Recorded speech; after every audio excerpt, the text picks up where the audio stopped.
சைரா என் உயிரின் உயிரானவர்களே, ஒரு சில விஷயத்தை நாம் உறவுகள்கிட்டேயோ நண்பர்கள்கிட்டேயோ சொல்கிறதால வரக்கூடிய பிரச்சனைகளை பற்றி நாம் இந்த பதிவில் கேட்க போகிறோம். எல்லாத்தையும் தாங்கக்கூடிய சக்தி ஒரு மனுஷனுக்கு இருந்துடுச்சு அப்படின்னா அவனுடைய வாழ்க்கையில் அவன் எதிர்பார்த்த அத்தனையும் பெற முடியும்.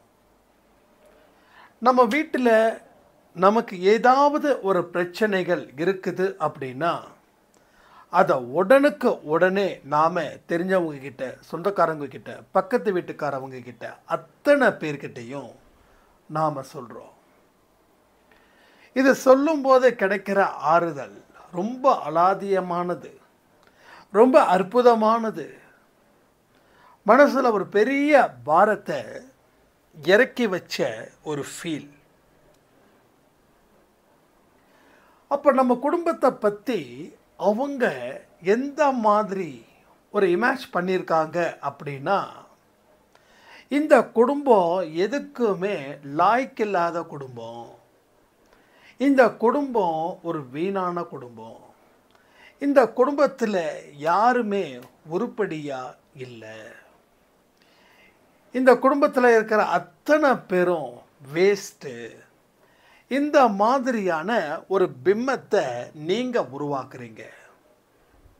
உருவாக்கப்பட்ட பிம்பம் சும்மா சாதாரணமாக காட்சியாக மட்டும் நிற்காது. உங்கள் வாழ்க்கையில் நடக்க போகிற அத்தனை மோசமான நிகழ்வுகளுக்கும் அது காரணமாக அமையுது. இப்போ ஃபார் எக்ஸாம்பிள், நீங்கள் ஒரு மனுஷனை நல்லவன் அப்படின்னு சொல்லி நம்புறீங்க. 10 பேர் நம்புறீங்க, 20 பேர் நம்புறீங்க, 30 பேர் நம்புறீங்க. அவன் உண்மையிலேயே நல்லவனாக ஆக்கப்படுவான். ஏன்னா நீங்கள் வச்சிருக்கக்கூடிய அந்த வைப்ரேஷன் அது மாதிரி. இதே ஒரு மோசமானவன்னு ஒரு மனுஷனை நீங்கள் சித்தரிக்கிறீங்க. இதே போல் நீங்கள் அவனை அந்த பிம்பத்தை கட்டமைச்சு வச்சிருக்கிறதால அவன் மோசமான மனுஷனாக மாறவும் வாய்ப்புகள் இருக்குது. இது ஒவ்வொரு மனுஷனோட வாழ்க்கையிலையும் நடக்கக்கூடிய விஷயங்கள். இது எல்லாருக்கும் பொருந்துமா அப்படின்னா பலருக்கு பொருந்தும், சிலருக்கு பொருந்தாது. ஒரு ஸ்பிரிச்சுவலில் ரொம்ப ஸ்ட்ராங்காக இருக்கிறவங்க, ஒரு நம்பிக்கை அடிப்படையில் இருக்கிறவங்க, தன்னம்பிக்கை நிறைஞ்சவங்களுக்கு நீங்கள் வைக்கக்கூடிய ஒப்பீனியன்ஸ் எங்கேயுமே அவங்களுக்கு போய் ரீச் ஆகாது. அதாவது மன பலத்தில் குறைஞ்சவங்களுக்கு மட்டும்தான் இந்த ஒப்பீனியன்ஸ் ஷூட் ஆகும். அப்போ நம்ம குடும்பத்தில் இருக்கக்கூடிய அந்த பலகீனத்தை நீங்கள் பல பேர்கிட்ட சொல்லும்போது அந்த பலகீனத்தாலேயே நீங்கள் நிச்சயமாக வீழ்த்தப்படுவீர்கள். இந்த உலகம் ஒரு மனுஷனுடைய பலகீனத்தை பயன்படுத்தி தான் முன்னுக்கு வருது. அந்த காலத்தில் ஒரு பழமொழி, அண்ணன் எப்போ போவான், திண்ணை எப்போ காலி ஆகும்னு சொல்கிற மாதிரி, அது இன்னைக்கும் மட்டும் இல்லை, வரக்கூடிய காலத்துக்கோ அது பொருந்தும். அப்போ உங்கள் பலகீனத்தை நீங்கள் மற்றவங்க கிட்ட சொல்கிறதால பலத்தை நீங்கள் பெறுகிறீர்களா? இந்த கேள்விக்கு பதில் சொல்லுங்கள்.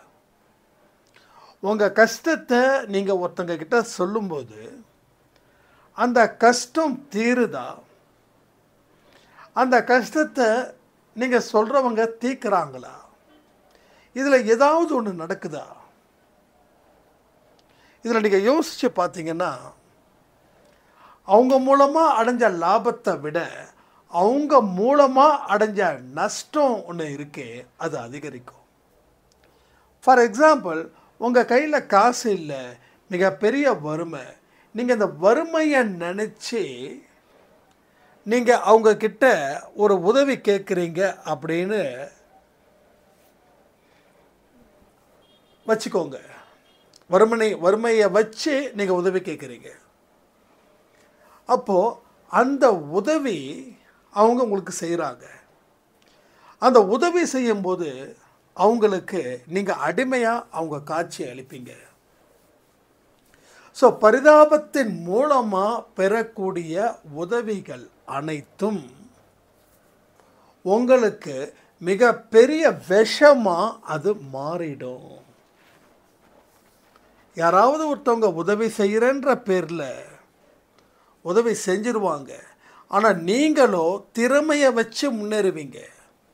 ஆனால் அவங்களோ உதவி செஞ்சதால தான் உங்கள் வாழ்க்கையிலேயே ஒரு பெரிய வெளிச்சத்தை ஏற்படுத்தின மாதிரி ஒரு பிம்பத்தை அவங்க கட்டமைப்பாங்க. It's like a god. அவங்க செஞ்சது ஒரு உதவி, அதன் மூலமாக நீங்கள் டெவலப் ஆன மாதிரி அவங்க ஒரு கற்பனையை கொண்டு வருவாங்க. இதை ஒருத்தவங்க கிட்ட மட்டும் இல்லை,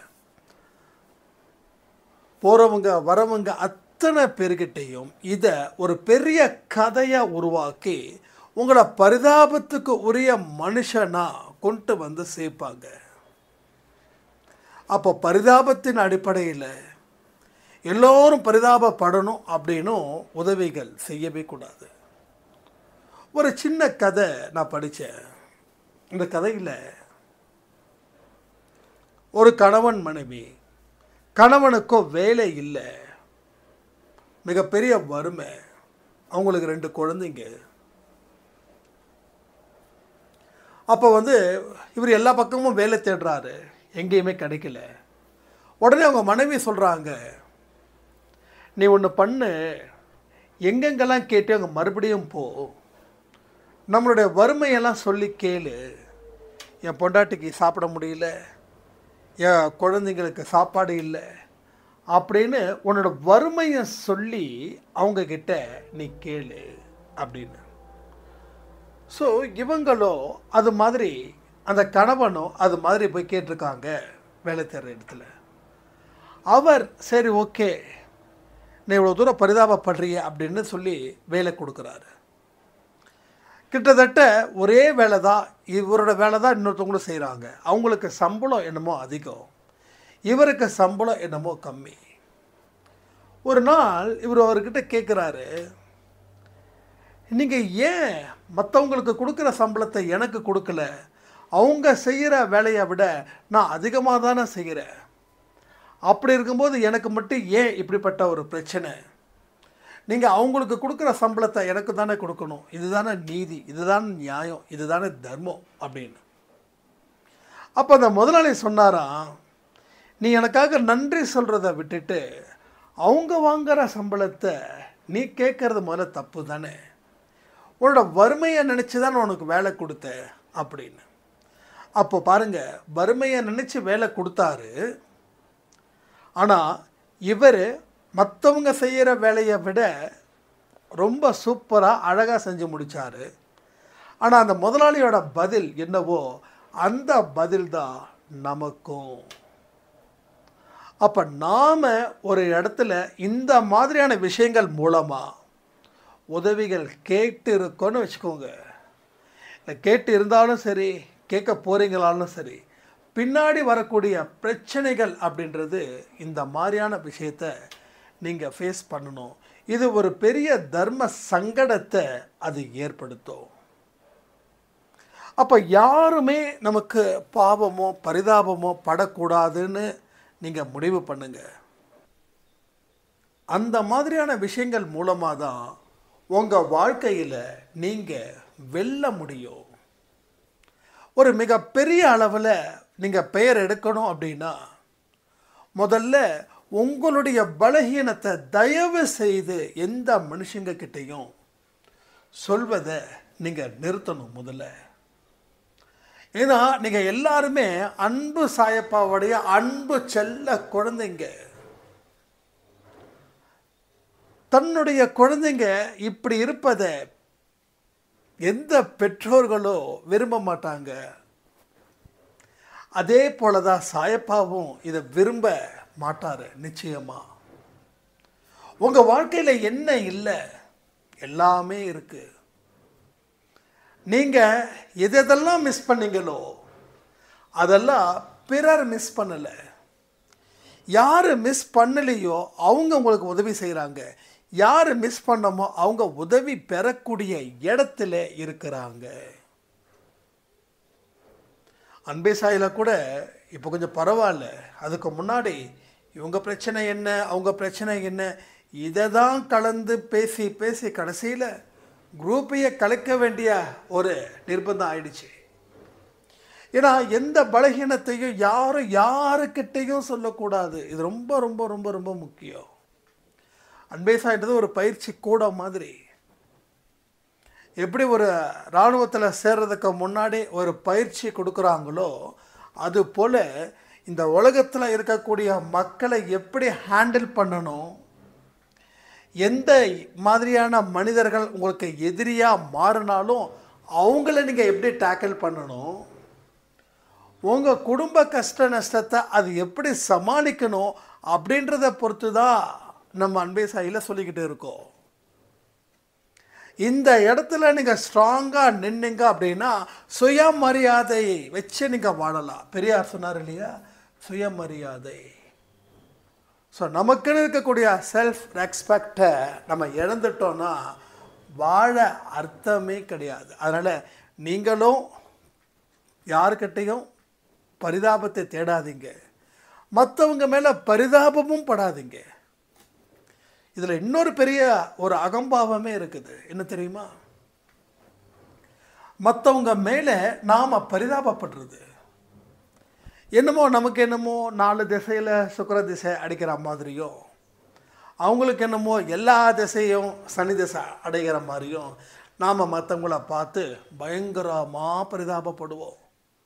ஐயோ இப்படி ஆயிடுச்சே, ஐயோ அப்படி ஆயிடுச்சே அப்படின்னு. ஸோ யார் மேலேயும் பரிதாபம் வேண்டாம், உதவி செய்யுங்க.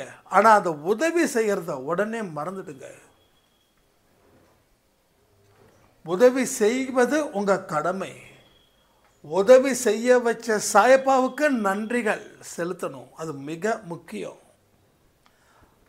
ஆன்மீக வாழ்க்கைன்றது ரொம்ப சாதாரணமானது, ஆனால் அர்த்தம் நிறைஞ்சது. ரைட்டா? நீங்கள் இந்த மாடர்ன் வேர்ல்டில் எந்த வேர்ல்டில் வேணாலும் இருங்க, ஆனால் உள்ள அன்பு நிறைஞ்ச மனுஷங்களாக வாழுங்க. என்கிட்ட கூட ஒரு சாய்ராம் கேட்டாங்க ஆரம்பத்தில், நீங்கள் கொடுக்குற ஆடியோஸ்லாம் கேட்கும்போது உங்களோட அந்த இமேஜை நாங்கள் கற்பனை பண்ணோம், அது நாங்கள் எதிர்பார்த்ததை தாண்டி எல்லாமே ஆப்போசிட்டாக இருக்குது, என்னால் நம்பவே முடியல. நீங்கள் ஒரு கண்ணாடி போட்டு விபூதி பட்டை போட்டுக்கிட்டு ருத்ராட்ச மாலை போட்டு காவி வேஷ்டி கட்டி வெள்ளை சட்டை போட்டு நீங்கள் அப்படிப்பட்ட மனுஷனாக தான் நாங்கள் இமேஜ் பண்ணோம். ஆனால் நீங்கள் டிஷர்ட்டும் ஜீன்லேயும் கண்ணாடிலையும் இருக்கிறத பார்த்து நாங்கள் ஷாக் ஆகிட்டோம் அப்படின்னாங்க. ஸோ நீங்கள் எந்த உலகத்தில் வேணாலும் இருக்கலாம், ஆனால் உள்ளுக்குள்ளே இருக்கக்கூடிய வாழ்க்கை தான் நமக்கு முக்கியம். வெளியில் இருக்கக்கூடிய வாழ்க்கை முக்கியமே கிடையாது. அதே போல் அடுத்தவங்க மனசை கலைக்கிற மாதிரி நம்மளுடைய எண்ணங்களும் சொல்லும் செயலும் இல்லாமல் இருக்கணும். ஏன்னா நம்மளுடைய உருவம் மற்றவங்களுக்கு எங்கேயாவது கஷ்டத்தை கொடுத்தாலோ, அதாவது உருவம் மீன்ஸ் நம்ம இப்போ இருக்கக்கூடிய அந்த ட்ரெஸ் கோடிங் சொல்கிறேன், அது மற்றவங்களுக்கு எங்கேயாவது ஒரு கஷ்டத்தை கொடுத்தாலோ, இல்லை அவங்க மனசை எங்கேயாவது ஒரு சஞ்சலத்தை கொடுத்தாலோ அதை நாம் போடக்கூடாது. ஸோ இதையெல்லாம் யோசித்து தான் நான் கரெக்டாக பிளான் பண்ணி என்னோடய வாழ்க்கை முறையை நான் ஆரம்பிச்சிருக்கேன். அப்போது எந்த உலகத்தில் வேணாலும் இந்த உலகத்தை வச்சு மனசில் வச்சு நீங்கள் எந்த உலகத்தில் வேணாலும் வாழலாம், நீங்கள் எந்த நாட்டில் வேணாலும் வாழலாம். ஆனால் நீங்களாக இருக்கிற வரைக்கும் உங்களை யாராலையும் வெல்ல முடியாது. ஏன்னா உங்களை சுற்றியும் ஒரு வளையம் இருந்துக்கிட்டே இருக்குது, உங்களை சுற்றியும் ஒரு பாதுகாப்பு வளையம் இருந்துக்கிட்டே இருக்குது. நம்ம சிஎம் வெளியில் போனாருன்னா அவரை சுற்றியும் ஒரு பாதுகாப்பு வளையம், நம்ம பிரைம் மினிஸ்டர் வெளியில் போனாருன்னா அவரை சுற்றியும் ஒரு பாதுகாப்பு வளையம், நம்ம பிரசிடெண்ட் அவங்க வெளியில் போனாலும் அவங்கள சுற்றியும் ஒரு பாதுகாப்பு வளையம். ஸோ அதே போல் நம்மளை சுற்றியும் ஒரு பாதுகாப்பு வளையத்தை சாயப்பா நமக்காக அமைச்சு கொடுத்துருக்காரு.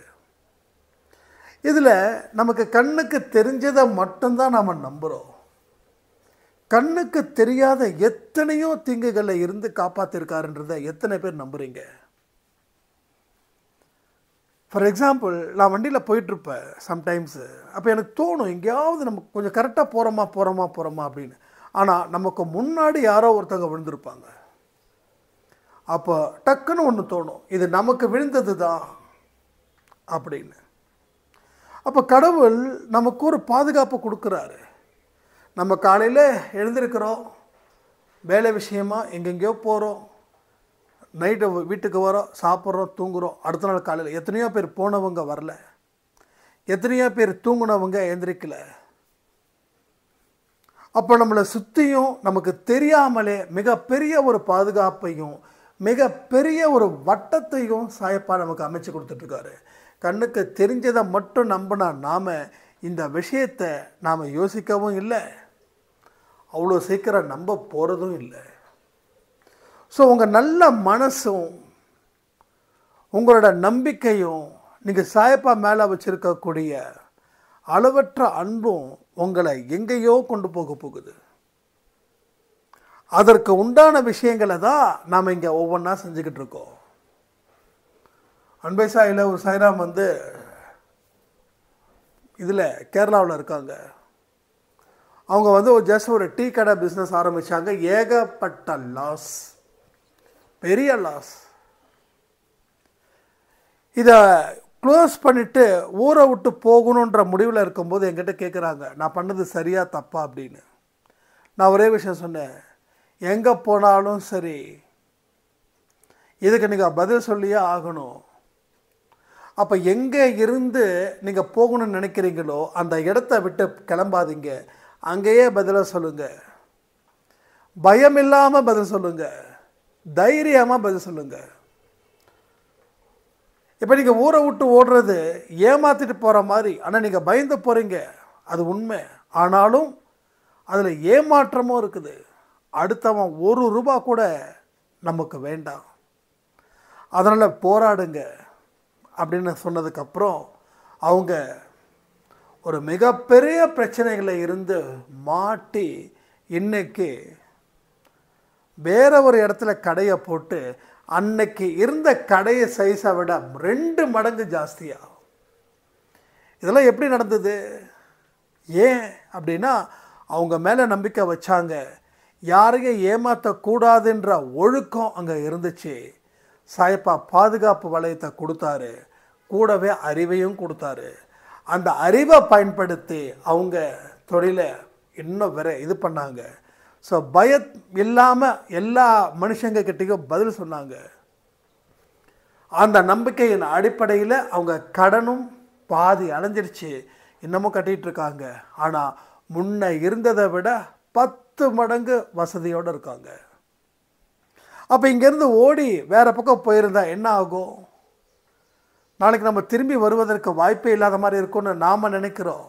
ஆனால் திரும்பி வந்து ஆகணுன்ற சிச்சுவேஷன் ஒன்று கிரியேட் ஆகிடுச்சுன்னா அதை தடுக்கவே முடியாதுல்ல.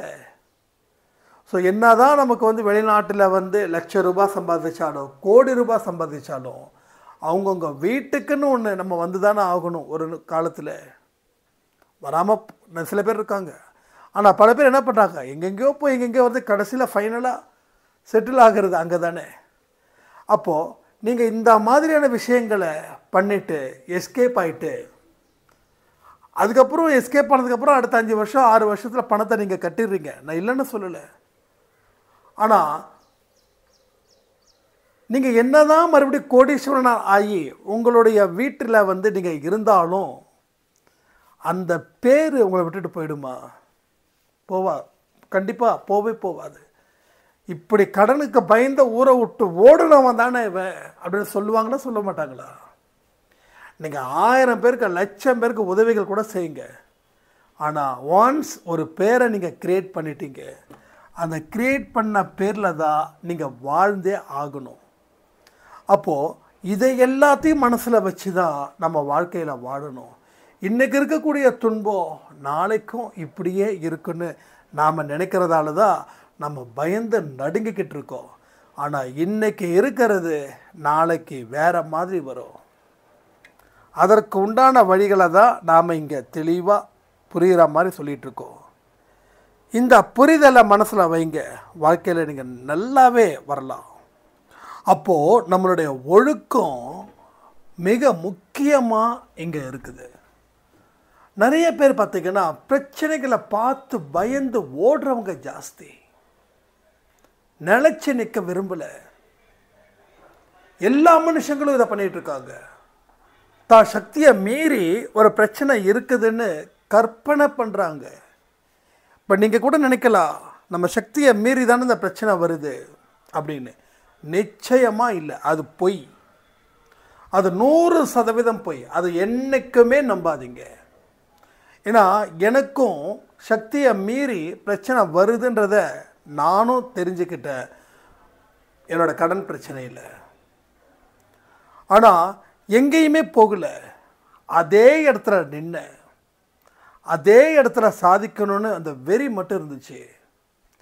அந்த கடனை அத்தனையும் கட்டி முடிச்சுட்டு அதுக்கப்புறம்தான் அடுத்த வாழ்க்கையை பற்றி நான் யோசித்தேன்.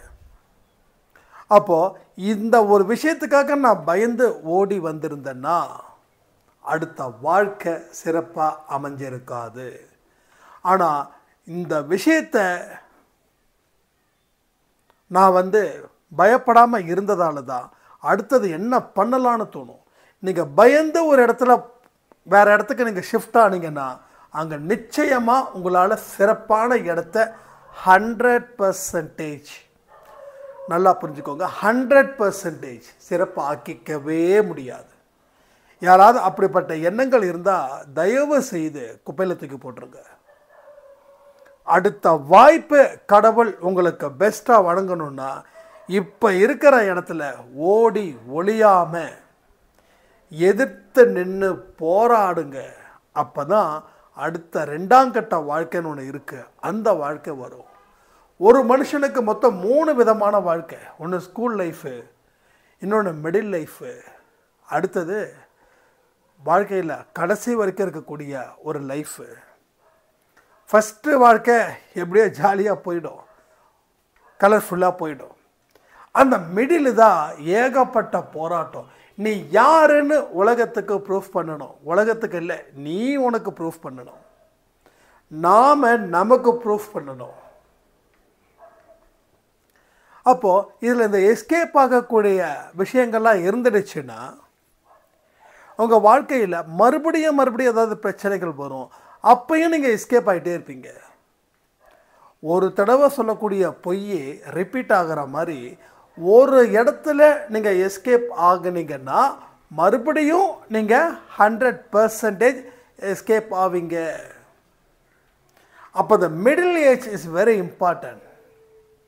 அது அதிகபட்சமாக 30 to 40, அந்த 10 வருஷம் ரொம்ப இம்பார்ட்டன்ட். இல்லை 30 to 50 கூட வச்சுக்கலாம். ஆனால் 50ஸ்க்கு அப்புறம் உங்கள் வாழ்க்கை, அதுக்கப்புறம் நம்ம வாழ்க்கை 70 முடியுதா, 80, 90, 100, 110, 120 யாருக்கும் தெரியாது. ஆனால் மன நிம்மதியோட உடலையும் மனதையும் கண்கள் மாதிரி பாதுகாத்து வச்சா 100 ஈஸியாக தாண்டலாம். யாருடைய உதவிகளும் இல்லாமல் நீங்கள் தாண்டலாம். ஆனால் அது மிகப்பெரிய ஒரு சேலஞ்சுன்னு நம்ம நினைக்கிறோம். ஆனால் முயற்சி செய்தால் முடியாது அப்படின்றது எதுவுமே கிடையாது. ஸோ அடிப்படை காரணமாக இருக்கிறது ஒழுக்கம் மட்டுமே. அந்த ஒழுக்கத்தை மட்டும் நம்மளுடைய முதல் கண்ணாக இருந்து பாதுகாத்து வச்சுக்கிட்டா ஒழுக்கம் இல்லாத எந்த வேலைகளை செஞ்சாலும் சரி நிம்மதியாக சாப்பிட முடியாது, நிம்மதியாக தூங்க முடியாது. அப்போ உங்கள் வாழ்க்கையில் 2வது வாழ்க்கை இப்போது நடந்துகிட்ருக்குதுன்னு வச்சுக்கோங்க. 3வது வாழ்க்கை நல்லா இருக்கணும்னா 2வது வாழ்க்கையில் இருக்கக்கூடிய பிரச்சனைகளை நீங்கள் சமாளிக்கணும், எதிர்கொள்ளணும். பயந்து ஓடக்கூடாது. ஸோ பயந்து ஓடுனா 3வது வாழ்க்கை எல்லாமே கெட்டு போயிடும். நிறைய பேர் 3வது வாழ்க்கையில் மிகப்பெரிய அளவில் போராடிட்டு இருக்காங்க. 60 வயசாக இருக்கட்டும், 70 வயசாக இருக்கட்டும், நிம்மதி அப்படின்றது இல்லை. ஏன்னா அந்த இடைப்பட்ட வாழ்க்கையை சரியாக வாழாமல் பிரச்சனைகளை பார்த்து பயந்து பயந்து பயந்து கடைசியில் 3வது வாழ்க்கையை வாழவே முடியாமல் நிம்மதி இல்லாமல் போகிறது இங்கே நிறைய பேருக்கு தர்ம சங்கடத்தை ஏற்படுத்துது. ஸோ கடவுளோட துணை ஒன்று இருக்கிற வரைக்கும் நீங்கள் எதற்காகவும் பயப்படவே வேண்டாம். அவ்வளோ பெரிய விஷயங்கள் உங்கள் வாழ்க்கையில் நடக்க போகுது தெரியுமா? அத்தனை விஷயங்களும் நீங்கள் வாழ்க்கையில் சந்தோஷத்தை அடைய போகிறீங்க தெரியுமா? ஒரு நொடியும் உங்களுக்கு வெற்றிகரமாக மாறப்போகுது, அது உங்களுக்கு தெரியுமா? இதெல்லாம் நடக்கணும் தான் ஆசை சாயிராம், ஆனால் எங்கே நடக்குது? இதுதான் உங்களோட ஃபைனல் ஸ்டேட்மெண்ட்டாக இருக்கும். ஏன்னா நீங்கள் இன்னைக்கு இருக்கிறத வச்சு நீங்கள் டிசைட் பண்ணுறீங்க, யா இப்படி தான் இருக்கும் அப்படின்னு. ஆனால் இது சுத்தம் ஒரு கற்பனை கதாபாத்திரம். எப்படி எந்திரன் படத்தில் இன்னொரு ரோபோட்டாக போட்டு ஒரு கற்பனை பண்ணி அந்த ரோபோட்டாக இருக்கக்கூடிய ரஜினி எல்லாத்தையும் அழிக்கிற மாதிரி ஒரு கற்பனை பண்ணுறாங்களோ, அதை விட மிகப்பெரிய கற்பனை நாம் இங்கே பண்ணிக்கிட்டு இருக்கோம். நான் வாழ முடியாது, என் சக்திக்கு மீறி நான் வாழ்ந்துட்டேன் அப்படின்னா என்ன அர்த்தம்? வாழ்ந்து முடிச்சிட்டேன், இனி ஒன்றும் வாழ போலன்னு அர்த்தம். நீங்கள் முற்றுப்புள்ளி வைக்க முயற்சி பண்ணுறீங்க, தெரியுதா? நான் கேட்குறேன், உங்கள் வாழ்க்கையில் சந்தோஷமான தருணங்களில் வாழ்க்கை முடியணும்னு நினைப்பீங்களா? இன்றைக்கி நிறைய பேர் விரக்தியாக பேசுகிறாங்க. ஏன் விரக்தியாக பேசுகிறாங்கன்னா, வாழ்க்கையில் தோத்துட்டாங்க, அதனால் வாழ்க்கையை பற்றி எனக்கு வேண்டாம், அதை வேண்டாம், இதை வேண்டாம்னு சொல்கிறாங்க. ஆனால் சந்தோஷமான மனநிலையில் உங்களால் சொல்ல முடியுமா? ஹாப்பியான மனநிலையில் சொல்ல முடியுமா? அந்த மனநிலையில் சொன்னால் தான் ஸ்டேட்மெண்ட் கரெக்டாக இருக்கும். அப்போ நமக்கு ஒரு விஷயம் கிடைக்கலன்றதுக்காக நாம் தத்துவ ஞானியாக மாறிடக்கூடாது. ஆனால் இங்கே நிறைய பேர் அந்த தத்துவ ஞானியாக மாறிட்டுருக்காங்க. அப்போ நம்ம விஷயத்துக்கு கிடைக்கலன்னா அதை எடுத்து போராடணும். அப்போ தான் அந்த போராடக்கூடிய குணம் உங்களுக்கு வாழ்க்கையில் வலிமை சேர்க்கும். நான் திரும்ப சொல்லக்கூடிய ஒரே வார்த்தை, போராடுகிறவர்களுக்கு தான் கடவுளுடைய துணை நிற்கும். போராடி ஜெயிக்கிறவங்களுடைய வாழ்க்கையில் தான் பின்னாடி திரும்பி பார்ப்பாங்க, பா எப்பேற்பட்ட மனுஷன் இவர் இருந்ததால தான் இந்த வாழ்க்கையை வாழ முடிஞ்சது அப்படின்ற ஒரு நிலையும் உங்கள் மனசில் நிற்கும். நிறைய பேருக்கு என்ன தெரியுமா? அற்புதம் செய்யலைங்க சாய்ப்பா, எனக்கு எந்த விதமான ஒரு நல்ல வாழ்க்கையையும் கொடுக்கல. ஸோ இதை நிறைய பேர் சொல்லிக்கிட்டு இருக்காங்க. ஏன்னா இவங்க சொன்னவங்க அத்தனை பேரும் பார்த்தீங்கன்னா போராட்டத்தில் கலந்துக்கவே இல்லை, வேடிக்கை பார்த்துருக்காங்க. வேடிக்கை பார்க்கும்போது அப்பப்போ பயப்படுறாங்க, எஸ்கேப் ஆகுறாங்க.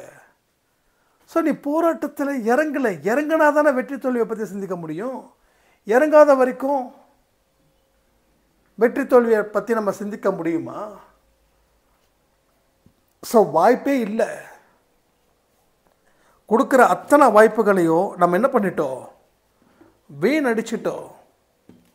ஒரு இடத்துலையும் நம்ம சந்திக்க வேண்டிய பிரச்சனைகளை தெளிவாக சந்தித்து இருந்தால் இன்றைக்கி வாழ்க்கையில் அசைக்க முடியாத ஒரு மனுஷனாக நீங்கள் வாழ்ந்திருப்பீங்க. பல சந்தர்ப்பங்களை நீங்கள் விட்டீங்க. போராட முடியாதுன்றதுக்காக சந்தர்ப்பத்தை நீங்கள் விட்டுட்ருக்கீங்க. அதாவது தேர்வு எழுதுனாதான் பாஸ் பண்ண முடியும்.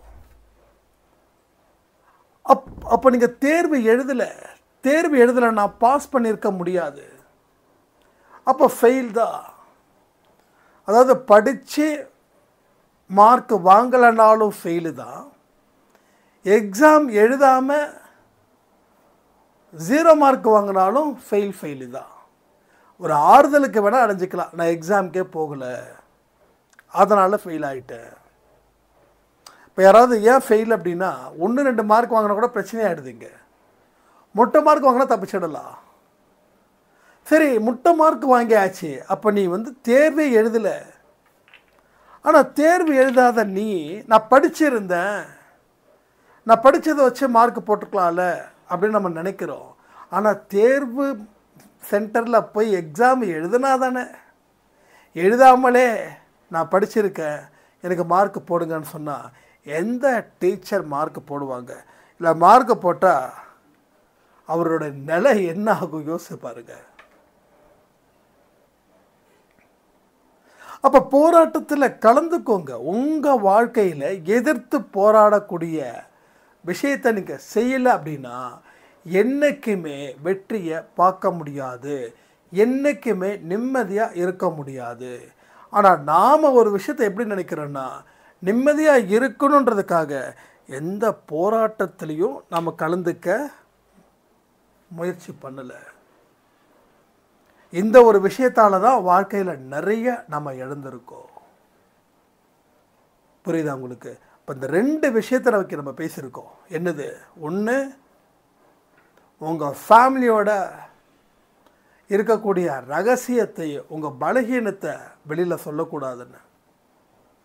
இன்னொன்று, எதிர்த்து நின்று போராடணும்.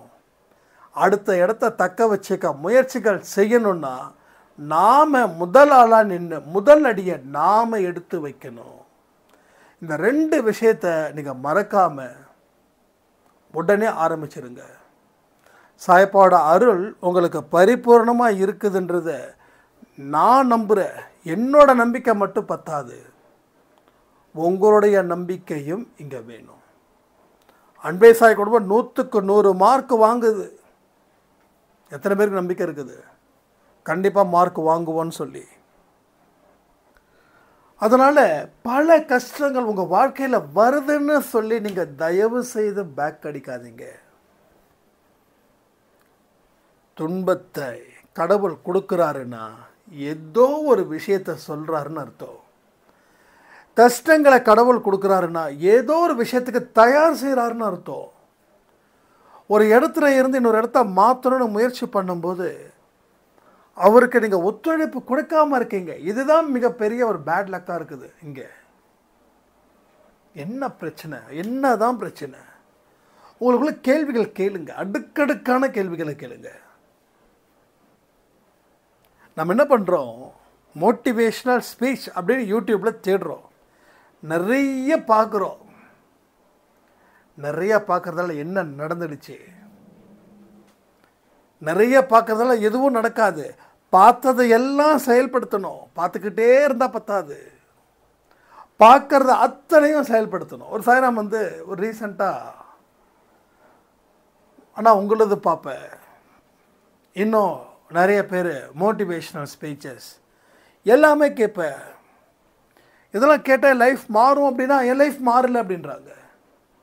அதாவது 24 மணி நேரம், அந்த 24 மணி நேரத்தில் நம்ம நேற்றோ இன்றைக்கி காலையில் கொடுத்தோன்னு நினைக்கிறோம், ஆடியோவில் 8 பிரிச்சுக்கிறோம். அந்த 8 ஹவர்ஸில் நீங்கள் எல்லாமே இதை பற்றி கேட்டுக்கிட்டே இருந்தீங்கன்னா உங்கள் மைண்டு கன்ஃபியூஸ் ஆகாதா? அதாவது நம்ம அன்பே சாயில் என்ன சொல்கிறோம், அகிம்சை வழியில் போங்கன்னு. அப்போ இதை நீங்கள் எடுத்துப்பீங்களா? இல்லை எதிர்த்து நின்று போராடணும், எதிர்த்து நின்று கேள்விகள் கேட்கணும் அப்படின்னு ஆக்ரோஷமாக போவீங்களா? அப்போ கன்ஃபியூஷன் ஆகுதா இல்லையா? ஒன்று தான் சொல்கிறேன், எது நிரந்தரமான வெற்றி தருமோ, எது நிரந்தரமான நிம்மதியை கொடுக்குமோ அதை தேர்ந்தெடுங்க. அது ஒன்று தான் தேவை. அந்த ஒன்றே ஒன்று தான் உங்கள் வாழ்க்கையில் கடைசி வரைக்கும் நீங்கள் மாறாமல் இருக்கணும். அப்போ அன்பே சாயில் சொல்லக்கூடிய விஷயத்தை வேறு யாராவது இது மாதிரி அகிம்சை பற்றி, நம்பிக்கை பற்றி, கடவுளுக்கும் பக்தர்களுக்கும் இருக்கக்கூடிய அன்பு எப்படிப்பட்டதாக இருக்கணும், உறவு எப்படிப்பட்டதாக இருக்கணும்னு யாராவது ஒருத்தவங்க அந்த மாதிரி சொன்னாங்கன்னா அந்த விஷயத்தை தேடுங்க. அப்போ உங்களுக்கு இன்னும் பலப்படும். அப்போது நான் ஒரு ஸ்டோரி பேஸ்டில் ஒரு படம் சொல்கிறேன்னு வச்சுக்கோங்க, இன்னொருத்தங்க ஆக்ஷன் படத்தில் சொல்கிறாங்க. அப்போது நீங்கள் ரெண்டுமே மிக்ஸ் பண்ணால் ரெண்டுமே புரியாமல் போயிடும். அப்போது நாம் இதுதான் கரெக்டுன்னு நாம் எங்கேயுமே அறிவுறுத்தலை. ஏன்னா சாயப்பா ஒரு விஷயத்த சொல்லிட்டாரு, அடுத்தவங்க சொல்கிறது தப்பு, நீ சொல்கிறது தான் சரின்னு நான் சொல்லக்கூடாது. உங்ககிட்ட என்ன இருக்குதோ அதை நீ சொல்லு. உங்ககிட்ட இல்லாத மற்றவங்க சொல்கிறாங்கன்றதுக்காக அது மோசமானதுன்னு நீ முடிவு பண்ணக்கூடாது அப்படின்னு. அப்போ அவருடைய வார்த்தைக்கு கட்டுப்பட்டவர்கள் நாம். அப்போ நீங்கள் எல்லா விஷயத்தையும் பார்த்தா கன்ஃபியூஷன் ஆகுமா ஆகாதா?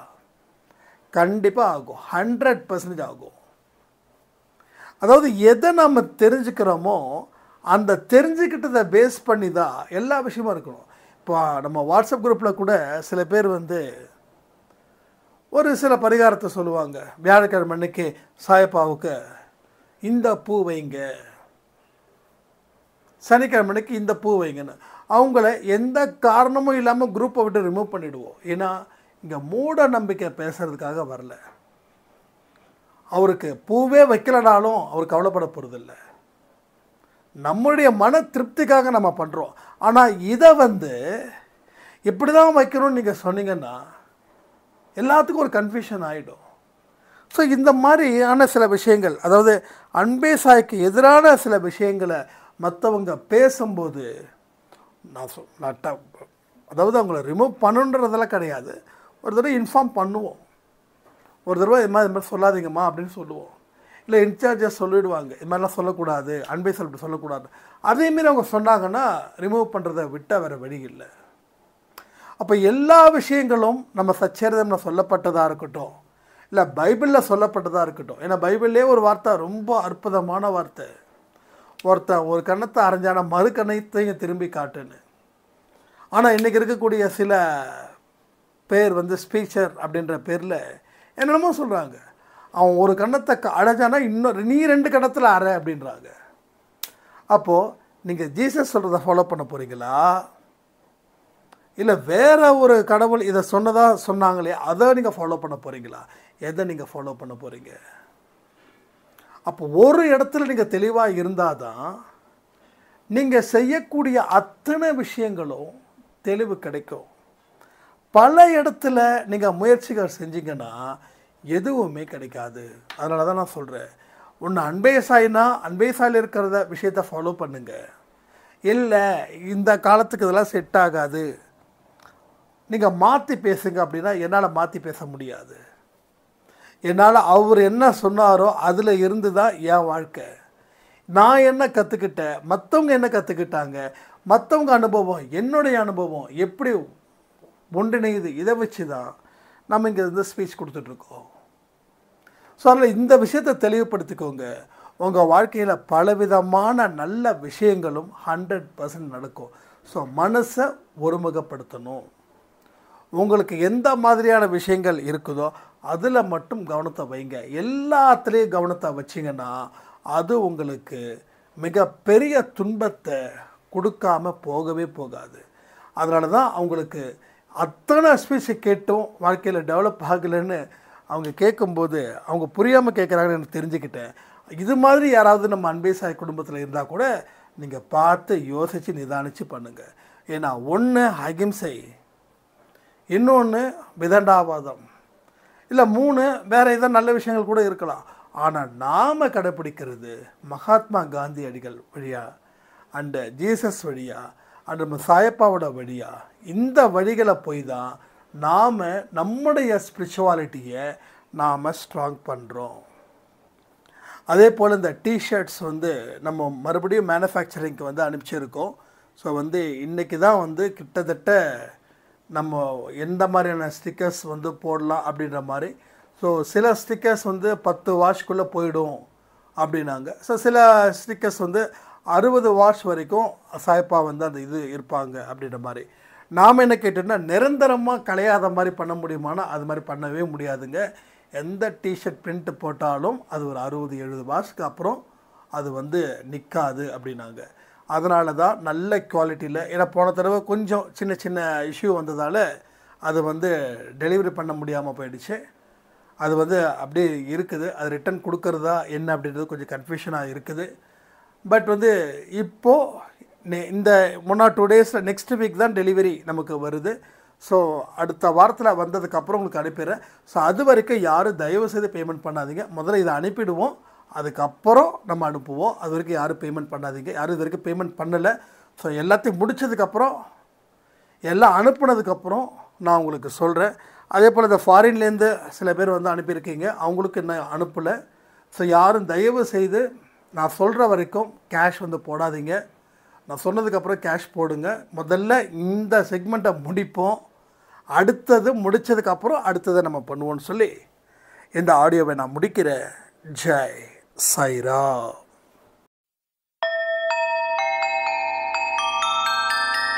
ஓம் சாயிராம்.